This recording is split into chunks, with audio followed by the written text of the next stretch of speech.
Hey everybody, it's Dr. Eric Balkowitz. We're back for another edition of Thyroid Thursday. And today I want to kind of finish this conversation on nitric oxide. I did have a podcast this week with Dr. Nathan Bryan. We talked all about nitric oxide, what the benefits are, but I want to kind of summarize it today. Nitric oxide is a gas we produce. It's something we all need. It supports lots of really important things. It supports vasodilation. So it allows the blood vessels to relax, open up, get more blood flow to the tissues.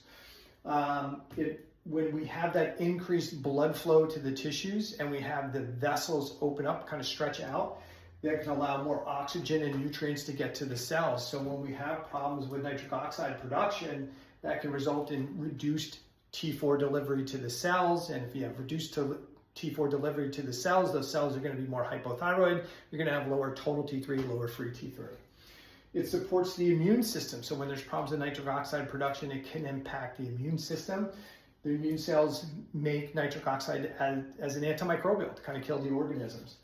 It supports brain health, nerve communication. So it's really important for healthy brain and nervous system function to have appropriate levels of nitric oxide. And it supports mitochondrial function. So all really good things. So what's the bad stuff?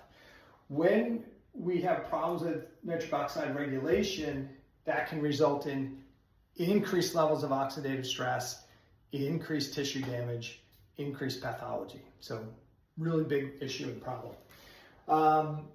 Where do we get nitric oxide from? Primarily we get it from foods, or we make it inside the body from L-arginine. From foods, we can get bacterial conversion.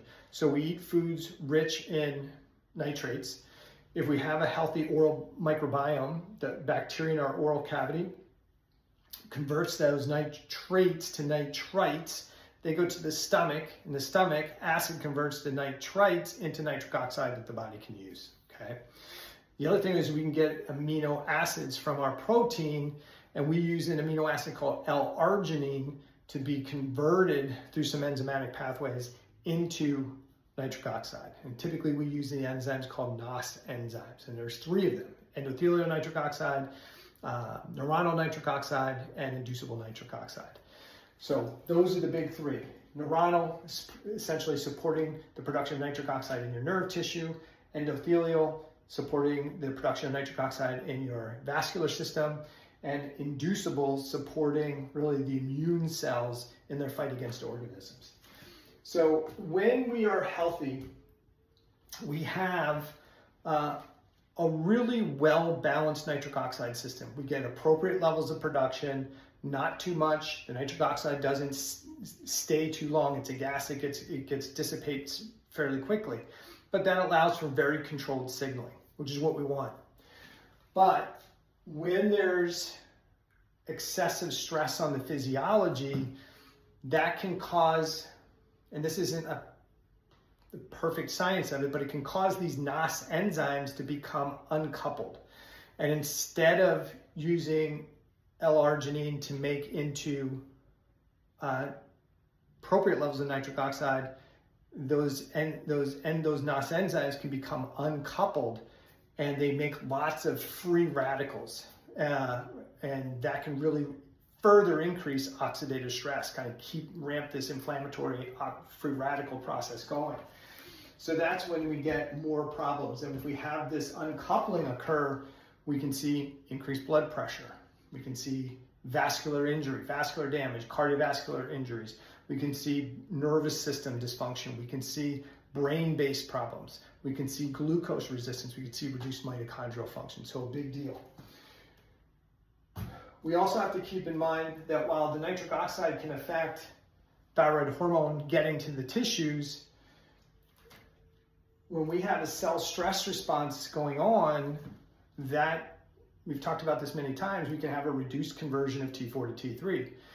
And if we have reduced T3 in the cell as part of that cell danger response, that can affect the nitric oxide synthase enzymes, which then results in reduced enzymes to be able to make nitric oxide appropriately. And then that can result in these things up here. So When the NOS enzymes become uncoupled, that's another mechanism that can occur because of the immune inflammatory process, and we have increased oxidative stress. Not only does it trigger the cell danger response in those cells, but it can also impact T4 to T3 conversion overall, okay? So what do we do to improve this? Because it's a complicated process. There are a lot of people talking about supplements on the market, you know, different types of beet products, different products with citrulline, different products with arginine. And I think I got into this on the podcast, why those products are probably not the best.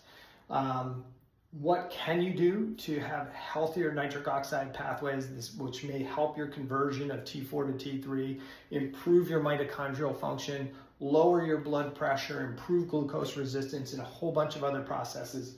Here's some simple things you can do. Green leafy vegetables, eat those. They have more nitrates in them. The nitrates can be converted into nitrites, and then the nitrites can be converted into nitric oxide. Beets are another great source. You can eat your beets. There's a discussion whether these beet products on the market are as effective. I think you're always better staying with the whole foods first. Okay, start there. 2, chew your food really good, because it's the bacteria in your oral cavity helping convert the nitrates to nitrites, and you need to break that food down really good for this process to really work well. Number 3, when you mouth breathe, if you're one of those people who snores at night, that mouth breathes at night, when you mouth breathe at night, you change your oral microbiome. If you change that oral microbiome, that may result in a decreased ability to make nitric oxide. And the oral bacterial conversion is about 50% of your nitric oxide production, so pretty important. So if you're a person who mouth breathes at night because you got chronic congestion, inflammatory process, get a intake breathing nose clip, put it on your nose tape, mouth tape, and start working on breathing exercises. 2, or number 4, don't use traditional antiseptic mouthwashes. We kind of all grew up on those things. The problem is they're like antibiotics. They kill off the good bacteria in your oral cavity. That means you have less bacteria in the crevices in your tongue to actually break down the nitrates into nitrites. So don't use those things. Yes, it may make your breath smell minty, but there's other ways to improve your oral biome and improve your breath, okay? But those are not a great strategy. Fluoride-based toothpaste has also been shown to potentially change that microbiome, so maybe eliminate the fluoride-based toothpaste and look for some of the more natural toothpastes on the market. Number 6, limit the use of antacids. Now, for people who have reflux symptoms, they're going to say, I need my antacids. Here's the problem. When you have acid reflux, it's typically not because you have too much acid in your stomach. It's probably because you have too little acid in your stomach.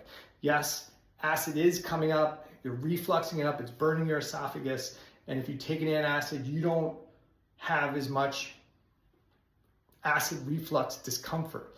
But it doesn't really stop the reflux. You've just neutralized what was acid in your stomach. And so now you have less acid in your stomach. You're still refluxing, it's just not damaging the esophagus. But when you take antacids, whether it's prescription or over the counter, it reduces stomach acid, the acid you need to actually convert the nitrites into nitric oxide. So if you have reflux, and I'm not your physician, I'm not telling you to stop your prescription, but there are functional practitioners like me that can help you recover appropriate stomach acid production and reduce the amount of reflux or eliminate the reflux altogether, and then maybe you don't have the esophageal damage and you can increase your nitric oxide production naturally. Last one is be very, very cautious with antibiotics, right? Sometimes you have to have them, but the problem with antibiotics is they can nuke the bacteria in the oral biome.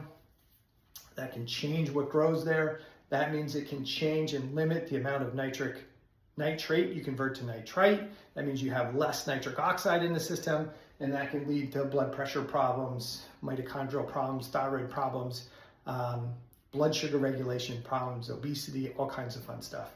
So what should you do?